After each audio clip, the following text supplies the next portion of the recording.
ആരുടെയും ചങ്ക് തകർക്കുന്ന വാർത്തയാണ് ഇപ്പോൾ പുറത്തു വന്നുകൊണ്ടിരിക്കുന്നത്. ഉമ്മയെ മകൻ വെട്ടിക്കൊന്നു.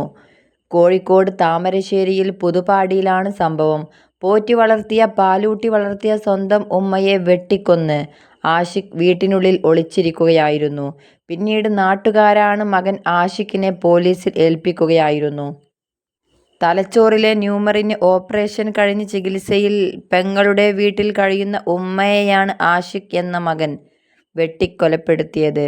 ഇന്ന് 3 മണിയോടു കൂടെയായിരുന്നു കേട്ടുനിൽക്കുന്ന ആരുടെയും ചങ്ക് തകർക്കുന്ന ഈ സംഭവം നടന്നത്. കായിക്കൽ സുബൈദയാണ് മകന്റെ വെട്ടേറ്റ് മരിച്ചത്. മകന് വെറും 25 വയസ്സ് മാത്രമാണ് പ്രായം. ഉമ്മയെ വെട്ടിക്കൊലപ്പെടുത്തിയ മകൻ ആഷിഖ് +2 നാട്ടിൽ തന്നെയാണ് പഠിച്ചിരുന്നത്. പിന്നീട് ഡിഗ്രി പഠിക്കാൻ വേണ്ടി ഒരു കോളേജിൽ അഡ്മിഷൻ നേടിയിരുന്നു. ആ സമയത്ത് മയക്കുമരുന്നുമായുള്ള കേസിൽ മകൻ ആഷിഖ് അകപ്പെട്ടിരുന്നു.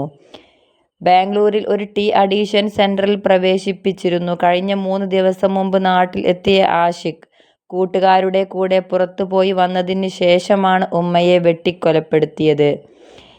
ഉമ്മ സഹോദരിയുടെ വീട്ടിലാണ് താമസിച്ചിരുന്നത്.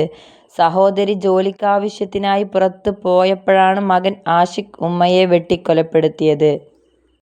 തൊട്ടപ്പുറത്തെ വീട്ടിൽ നിന്നും തേങ്ങ പൊതിക്കാൻ എന്ന വ്യാജേനയാണ് കത്തി വാങ്ങി ഉമ്മയെ വെട്ടിക്കൊലപ്പെടുത്തുകയായിരുന്നു. പിന്നീട് ശബ്ദം കേട്ട് അയൽവാസികൾ എത്തുകയായിരുന്നു. അപ്പോഴേക്കും മകൻ ആഷിഖ് പുറത്തെ ടാപ്പിൽ നിന്നും കത്തി കഴുകി വാതിൽ കുറ്റിയിട്ട് ഇരിക്കുന്ന ആഷിഖിനെ പിന്നീട് നാട്ടുകാർ പോലീസിൽ പിടിച്ചേൽപ്പിക്കുകയായിരുന്നു. 10 മാസം ഗർഭം ചുമന്ന് ഇത്രയും വലുതാക്കിയ സ്വന്തം ഉമ്മയെയാണ് പൊന്നോമന മകൻ വെട്ടിക്കൊലപ്പെടുത്തിയത്. ഇത്തരത്തിലാണ് ലോകം ഇന്ന് സഞ്ചരിച്ചു കൊണ്ടിരിക്കുന്നത്. ഉമ്മയാണോ പെങ്ങളാണോ എന്ന് തിരിച്ചറിയാത്ത വിധം മയക്കുമരുന്നിന് നമ്മുടെ കുരുന്നുമക്കൾ ഇന്ന് അടിമപ്പെട്ടുകൊണ്ടിരിക്കുന്നത്. തേങ്ങ പൊതിക്കാൻ എന്ന വ്യാജേനയാണ് മകൻ ആഷിഖ് അയൽവാസികളുടെ അടുക്കൽ നിന്നും കത്തി വേടിച്ച് ആ ഉമ്മയെ വെട്ടിക്കൊലപ്പെടുത്തുകയായിരുന്നു.